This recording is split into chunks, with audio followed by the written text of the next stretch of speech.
This place has seen everything, from Dracula to the Flintstones to Blazing Saddles. It's said that it was even the inspiration for Pride Rock in The Lion King. For me, this place is just cool, and a bunch of Star Treks were filmed here, so it's got that going for it. What can I do for you, Jim? I said give me the brandy!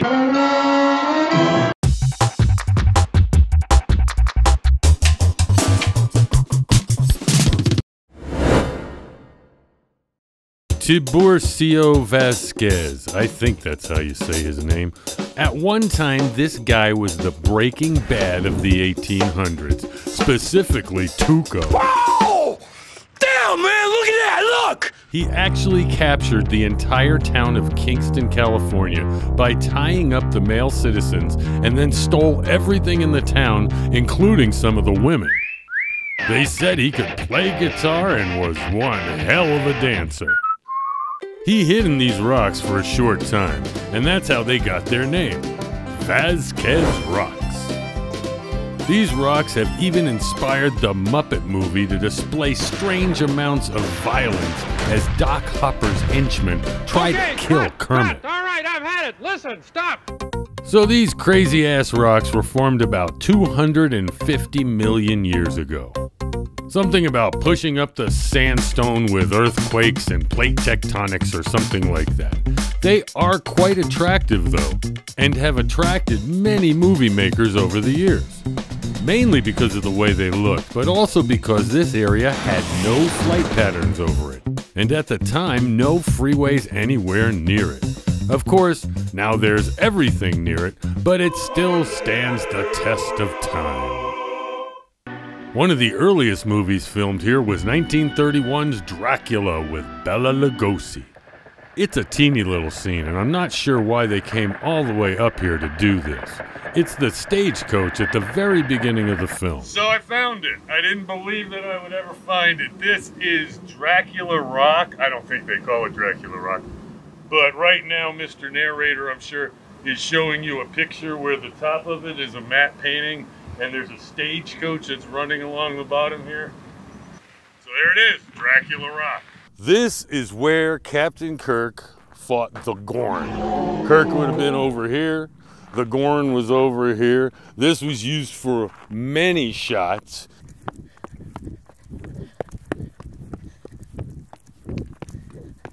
So here is where Captain Kirk ran up the... I'm out of breath. Kirk would have been out of breath too. Here's where he ran up the side. I don't remember that story, but something about him running up here for some reason. In Season 1, Episode 18, The Arena, Captain Kirk has what can only be described as the slowest, most tedious battle ever captured on film. I'm not kidding. This isn't slowed down. It's the actual film speed. I guess we need to give them some kind of a break. It was only the first season, but something like this would be a series killer today. This is the Flintstones. The Flintstones house was right about here. Today, this entire neighborhood of bedrock would have been created with computer graphics, but way back in 1994, they had to build it for real. This set took 2 months to build and cost Steven Spielberg $4.5 million, 10% of the entire film's budget. And since they hired Elizabeth Taylor, that was a lot of budget. They even let people come in before they tore it down to see the majesty that was bedrock. This is where the HBO series Westworld was filmed, the part with the church steeple with the girl. I don't know that show, so I don't have the whole storyline down.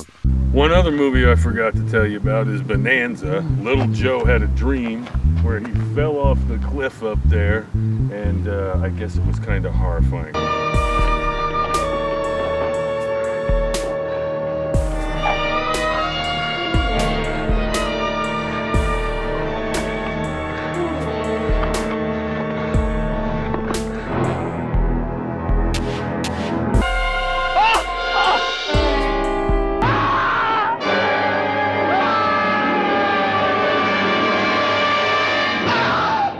Blazing Saddles was filmed here in 1974. It's been said that Slim Pickens, the guy on the left, loved this location so much that he stayed here at night in his RV next to the campfire with his Winchester rifle by his side. So this is where they filmed the railroad scene from Blazing Saddles. At the time, there was a lot less brush. The brush wasn't here, but you can see the rock up there. And yeah, this was it. The wonderful world of Blazing Saddles.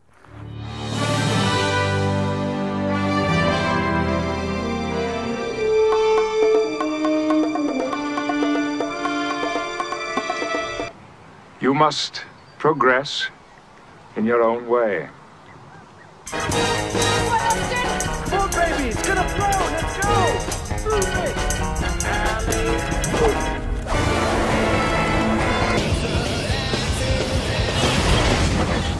Here's the truth. We're totally gonna kill you now. We're fully programmed to do it. Yeah, and we want to do it too. So there you have it. Here's a list of just some of the movies, TV shows, music videos, and commercials made at Vasquez Rock. Fun fact, Ben Stiller is the proud owner of the Gornhead. I'll have to assume he's some kind of Star Trek superfan. There are many more places left to visit. We'll see you soon.